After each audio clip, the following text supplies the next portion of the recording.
Hello, everybody. I'm Ricky Smith, and this is Faith on Friday Presents.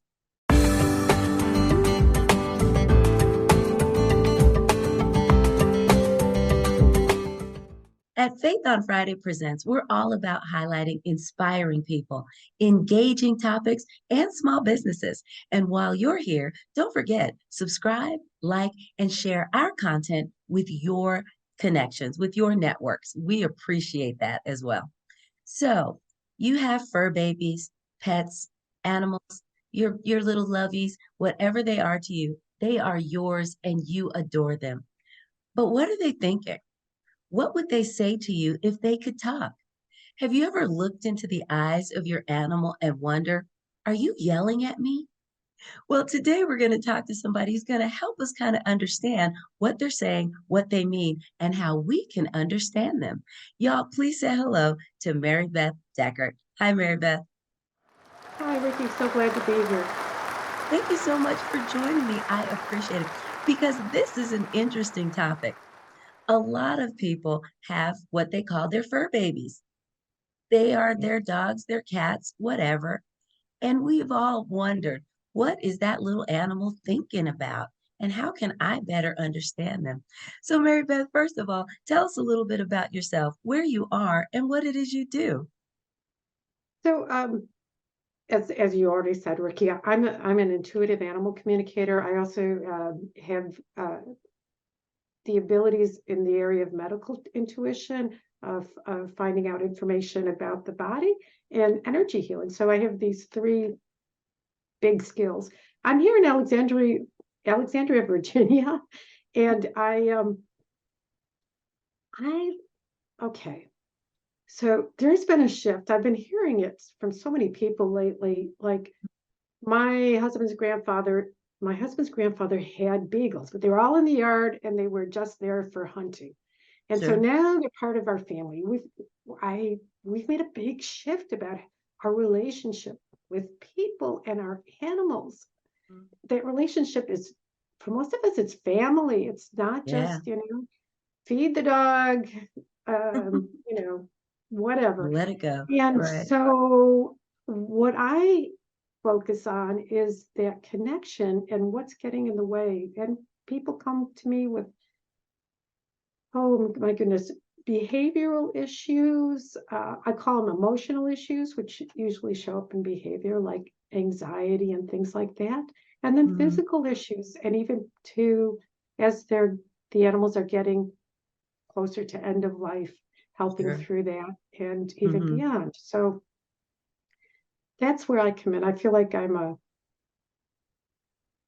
think the troubleshooter is not exactly a person, right? But I want to Right. build relationships so that Hmm. people spend more time enjoying the relationship with their animals. Right.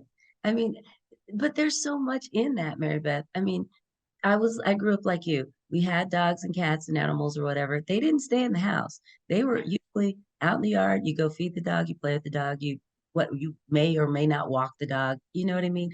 But Yes, over the years, that relationship has truly changed. There's an entire industry solely focused on the care, the love, the pampering of your pet. And to the point, there's the term has even changed. They're not pets anymore. They're your fur babies. They're part of your family. And I that's think right. at some point we've all wondered, were you yelling at me when you did that? You know? So how did you get into this particular field? Well, I think the good news for people who wonder if they can do it or not is my personal story, which is I didn't come out of the womb speaking to animals. At least I don't see myself that way.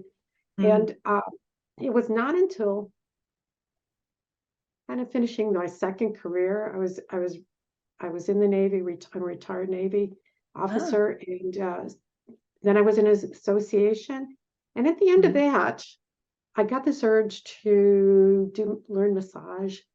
mhm, With massage came people who were doing energy healing. So I took course in Reiki, became a Reiki master, other mhm, energy healing things, mhm, modalities. And my dog started connecting with me and communicating with me.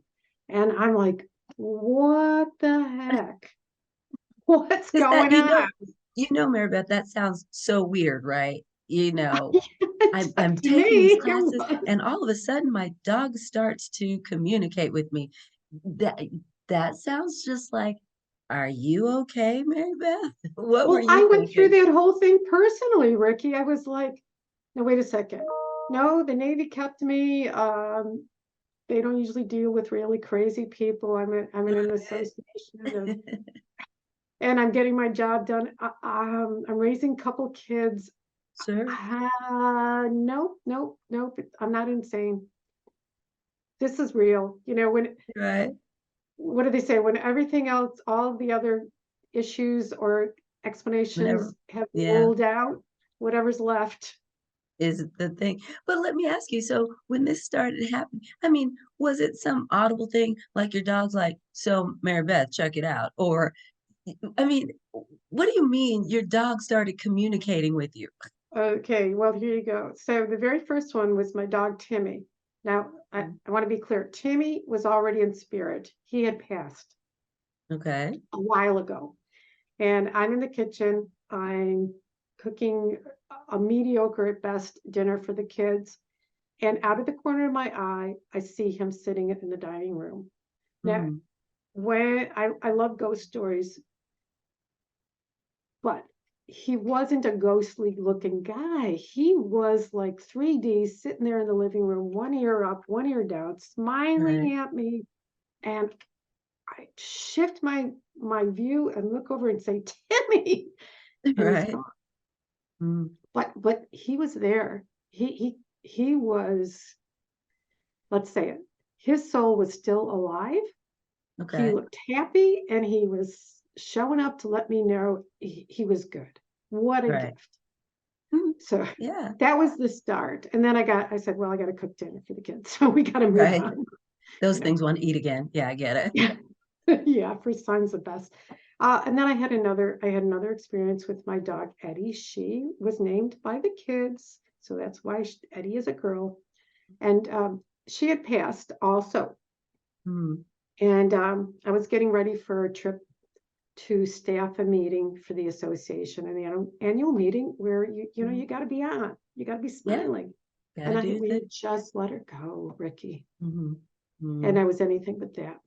yeah. So I'm sitting on the plane and I'm feeling like I'm looking down here because it felt like I'm on the outer aisle seat and she's Hmm. sitting in the aisle with me. So I must have looked like a crazy person because I'm petting her.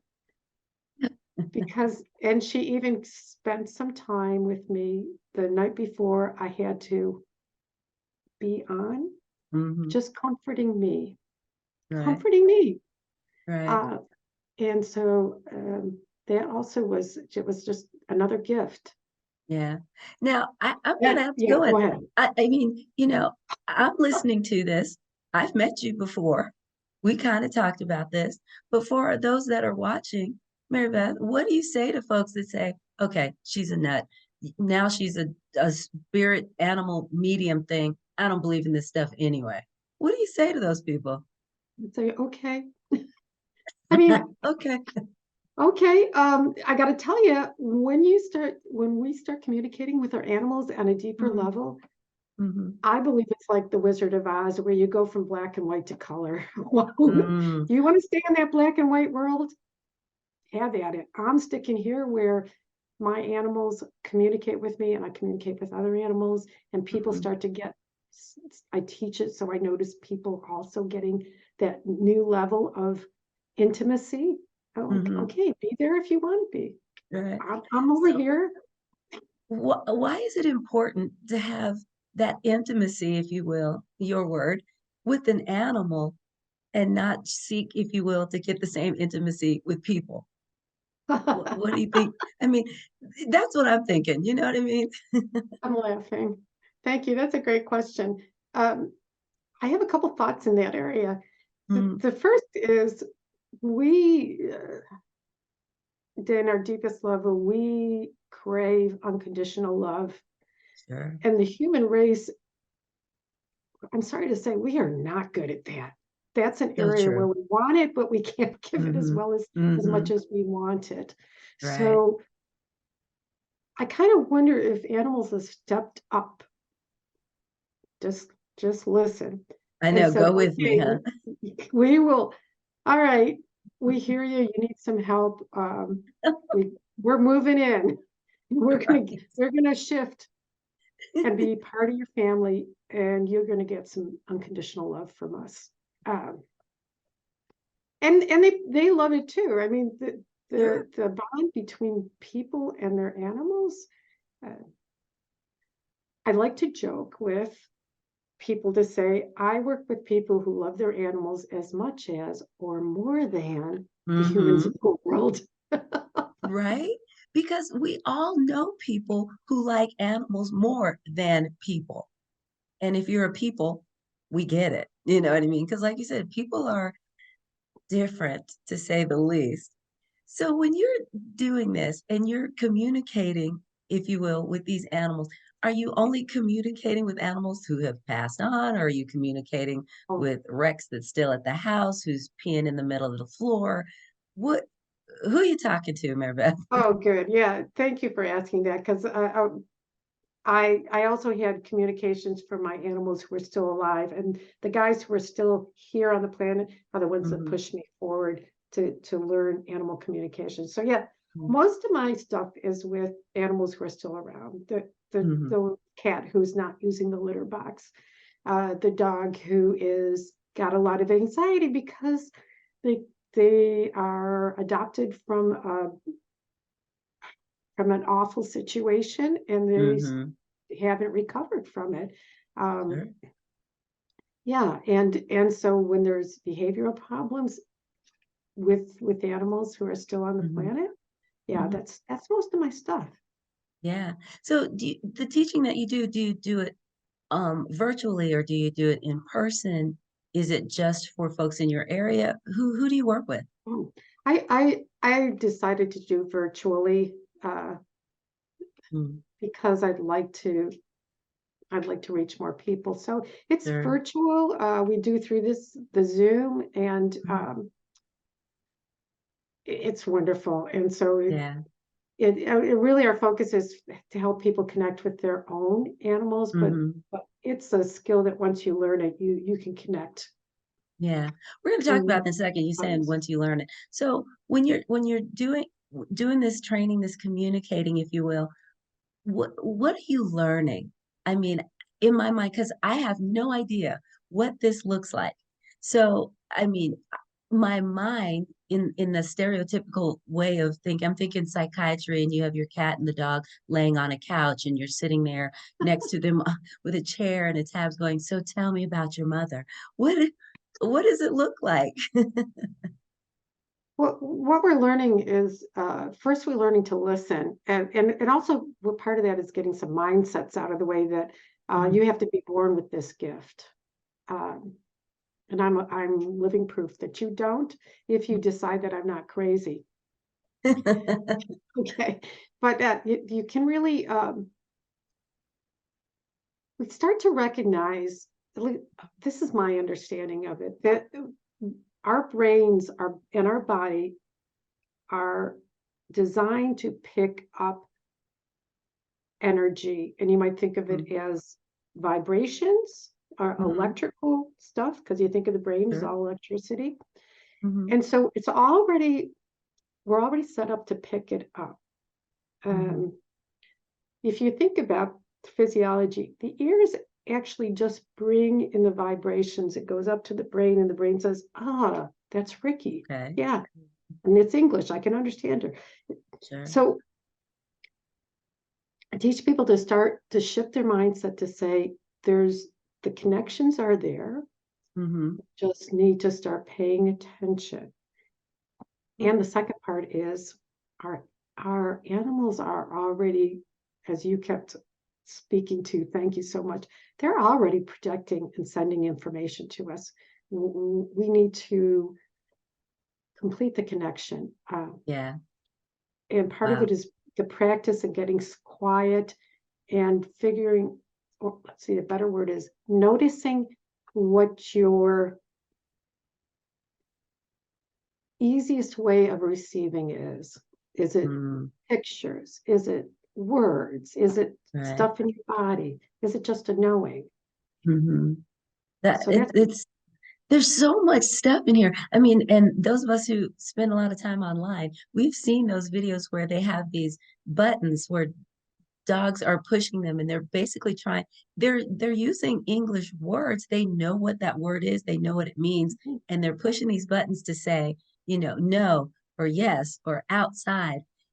I mean, and you said that people can learn this real quickly. If I said, Mary Beth, what 3 tips could you give a pet owner about the ability or desire to communicate with their animal? What would you tell them? What would be those 3 tips? the first tip would be to work a bit more diligently to deepen your connection by paying a little bit more attention to them. Like Okay. the way I phrase it, because I like to wake people up, is don't treat them like furniture. Mm, When you walk yeah, by that's them, good. look at them, Mhm. touch them, say hello, anything else, and do it on purpose. I mean, Let I'll that be tell you what, intentional. I've started doing that for myself, and there's just a lovely connection they have. Is like they realize that Mhm. they really know they're valuable at a higher level. Mhm. Um, and especially if they're looking for attention, Right. you please respond. I mean, I'm thinking of my cat Mac. Mm. This is a cat. He would come up and he would look at me, come in the office, and he would Mhm. drop his favorite little ball. And we're talking about a Right. cat, but he liked to do it.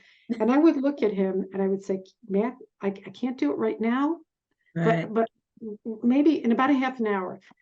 Right. And he sort of knew that yes, we were going to play. So Okay. be responsive to them. Yeah. I The mean other, that yeah, I mean, go but ahead. that's so good. You've actually given quite a few, you know, Oh, be responsive, be intentional, and don't treat them like furniture. please. The other thing That's that amazing. okay, the other thing that I really wish people would do would leave, especially with dogs, but even with cats, is like put the cell phone down, especially if you're walking them. Hmm. Uh, have that time be you and them. I think of the times when my kids were small and we went to the park and it was just me and the kids, Sure. nothing else going on. I think this is the same time. It's a gift to be Mm. outside with our animals and to just be Well, there with them and agree that that squirrel is driving my dog Molly nuts. And yep, there's that squirrel again. yeah. Uh, or whatever, just enjoying the time with them. It's good for Right. both of us, but it also Mm. increases the connection. Wow. Meredith, there's so much amazing, interesting information here in what it is that you do. If somebody wanted to work with you or just continue the conversation, where can they Mm. find you? The best place to find me is on my website, sacredgrove.com, SACREDGROVE.com. Perfect. You Yeah. all don't worry. If you didn't get that, all of her contact information will be in the description below. I'm going to say reach out. If you want to know what your dogs or cats are doing and saying and thinking about you, you might want to reach out to her. And don't forget, while you're here, follow us also on YouTube, Facebook, and Twitter. We would love to hear from you and let you know what all we have going on around here. Mary Beth, my friend, before I let you go, we have to play a game. All right. So this game is called This or That. It's really simple. I'm going to give you the choice of a couple of things, and you just tell me which one you like the best. Are you ready Okay. to play, Maribeth? Yes. All right, let's do this.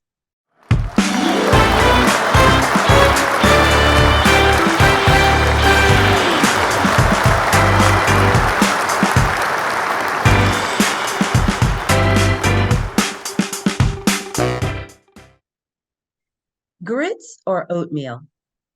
Oatmeal. Oh, is that because you don't like grits or you don't know what grits are? I I know what grits are. I married a Southern man, but I Uh, was born with. I'm a Northern girl. Oatmeal was my okay. go-to. But oatmeal it is for Northern you. U.S. Okay. There Okay. you go. Yellow light, speed up or slow down? Oh, that's changed. It's now slow down. Used to be I speed like up. that. It used to be. Okay. Reality TV. Yes, please, or I just can't. I just can't.